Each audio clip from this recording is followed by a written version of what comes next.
नमस्कार रसिक श्रोते हो, आज आपण थोर संत माणकोजी बोधले महाराज यांच्या एका अत्यंत गोड अभंगावर चिंतन करणार आहोत। संत माणकोजी बोधले महाराज म्हणतात की आज मी डोंगरावर म्हणजेच एकांतात निसर्गाच्या कुशीत राहिलो आहे आणि मला तिथे साक्षात परमानंदाची ब्रह्मगिरीची अनुभूती होत आहे। जेव्हा माणूस गर्दीतून दूर जाऊन निसर्गाच्या आणि स्वतःच्या जवळ जातो तेव्हा त्याला जो आनंद मिळतो तो शब्दांत सांगता न येणारा असतो। हा आनंद कुठल्याही बाह्य वस्तूवर अवलंबून नसतो, तर तो आतून निर्माण होणारा खराखुरा आनंद असतो। आपण निसर्गाच्या सान्निध्यात राहून आनंद शोधायला शिकले पाहिजे। निसर्ग आपल्याला निस्वार्थपणे भरभरून देत असतो। खरा आनंद आणि समाधान पैशात किंवा वस्तूंमध्ये नाही, तर ते समाधानात आणि स्वतःच्या अंतरंगात दडलेले आहे। स्वतःसोबत वेळ घालवणे, एकांतात बसून विचार करणे आणि स्वतःच्या गरजा ओळखणे अत्यंत गरजेचे आहे।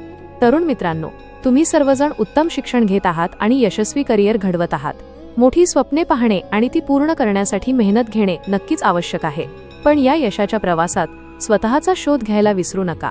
कधीतरी मोकळ्या वेळेत निसर्गात जा, एखाद्या टेकडीवर किंवा डोंगरावर जाऊन शांत बसा।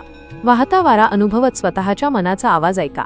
निसर्गातून मिळणारी ही शुद्ध ऊर्जा तुम्हाला मोठे यश मिळवण्यासाठी आणि आयुष्यात कायम आनंदी राहण्यासाठी एक नवी ताकद देईल। यश मिळवणे जितके महत्त्वाचे आहे तितकेच आतून आनंदी राहणेही महत्त्वाचे आहे।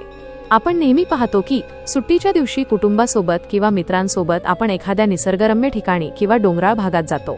तिथे पोहोचल्यावर डोळ्यांसमोर दिसणारी हिरवळ आणि कानावर पडणारा पक्ष्यांचा चिवचिवाट आपले मन अगदी प्रफुल्लित करून टाकतो। तिथे गेल्यावर आपल्याला कुठल्याही कृत्रिम सुखांची गरज भासत नाही।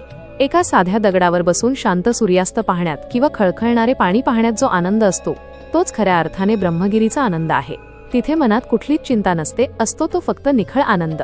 हेच ते सुख जे संतांनी शेकडो वर्षांपूर्वी अनुभवले आणि आपल्यासाठी या अभंगाच्या रूपात लिहून ठेवले। श्रोते हो, चला तर मग आपणही या निसर्गाचा, या शांततेचा अनुभव घेऊया आणि खऱ्या अर्थाने आनंदी राहायला शिकूया। या संपूर्ण अभंगाचा भावार्थ जाणून घेण्यासाठी चॅनलला सबस्क्राईब करा व बेल आयकॉनला दाबून नोटिफिकेशन ऑन करा, जेणेकरून नवीन व्हिडिओ आल्यावर आपणास पूर्वसूचना मिळेल। धन्यवाद। रामकृष्ण हरी।